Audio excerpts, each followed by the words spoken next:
Hello bachcho, let's read the questions. The question says find the equation of the plane passing through the points A -1 1 1 and B 1 -1 1 and perpendicular to the plane x plus 2y plus 2z is equal to 5. So the key concept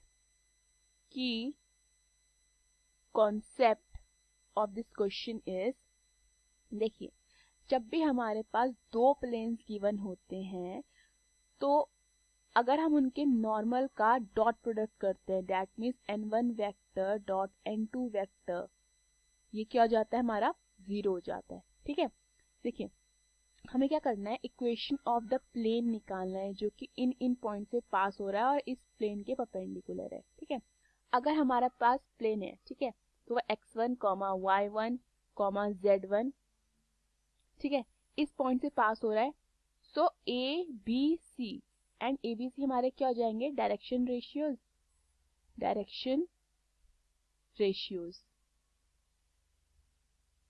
clear है?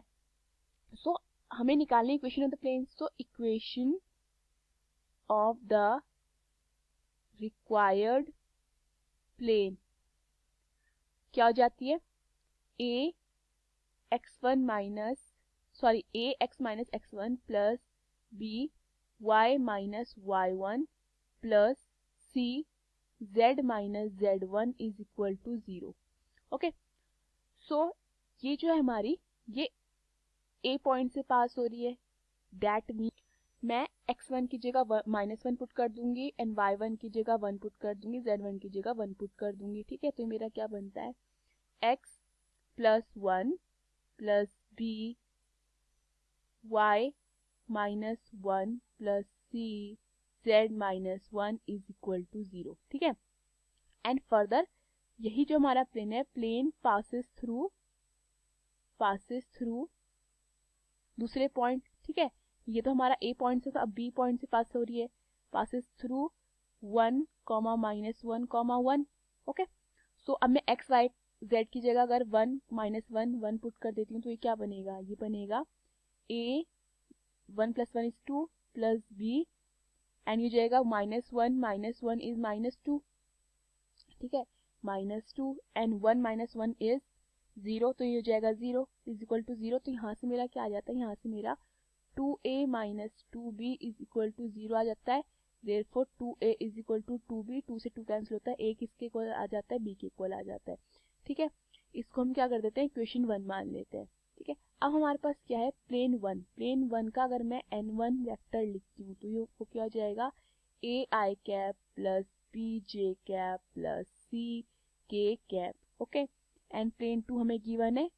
ठीक है, तो इसका n2 vector कितना हो जाएगा, i cap plus 2 j cap plus 2 k cap, और ये जो है आपस में क्या है, परपेंडिकुलर है। ठीक है, परपेंडिकुलर है तो इसका मतलब क्या हुआ, परपेंडिकुलर है, therefore n1 vector dot n2 vector कितना हो जाएगा, इज इक्वल टू 0 हो जाएगा।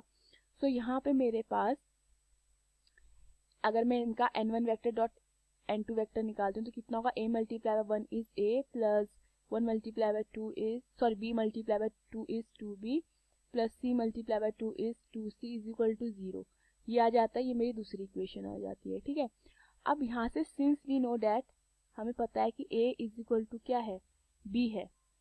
ओके, सो यहाँ से मेरे पास 1 multiply by a minus 1 multiply by b plus 0 multiply by c is equal to 0, ये आ सकता है। ठीक है, इस फॉर्म में लिख सकते हैं। सेकेंडली जो मेरी सेकेंड इक्वेशन है वो क्या है, 1 multiply by a plus 2 multiply by b plus 2 multiply by c is equal to 0। Okay, हमें फाइंड करना है a b and c।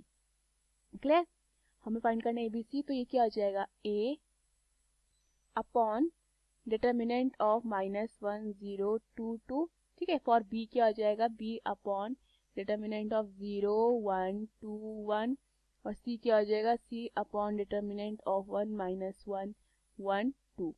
Clear है, लेट्स से इसे k के इक्वल ले लेते हैं। सो ये क्या हो जाएगा, a अपॉन क्रॉस मल्टीप्लिकेशन कर देते हैं -2, ठीक है, is equal to b upon -2 is equal to c upon 3 is equal to k। तो यहाँ से मेरे पास a कितना आ जाता है, देयरफॉर a आ जाता है a is equal to -2k, b आ जाता है b is equal to -2k and c आ जाता है c is equal to 3k। Okay, so हम क्या कर सकते हैं, इसको अपनी जो इक्वेशन थी हमारी दिस वन, ठीक है, इसमें इस इक्वेशन में पुट कर सकते हैं। ठीक है, तो हम इस इक्वेशन में अगर पुट करते हैं तो क्या बनेगा, ये हमारा बनता है -2k x plus 1 -2k y minus 1 plus 3k z minus 1 is equal to 0। तो ये कितना हो जाता है, -2k x -2k y plus 2k plus 3k z minus 3k is equal to 0। सब में से k कॉमन ले लेते हैं तो क्या हो जाएगा, वो 0 के नीचे क्या हो जाएगा 0, तो k हम कॉमन लेके गायब कर देते हैं तो क्या बचेगा, -2x -2y plus 2 plus 3z minus 3 is equal to 0। So ये क्या हो जाता है हमारा फर्दर, ये हमारा फर्दर हो जाता है -2x -2y plus 3z minus 3 is equal to 0, क्योंकि -2 से +2 कट गया।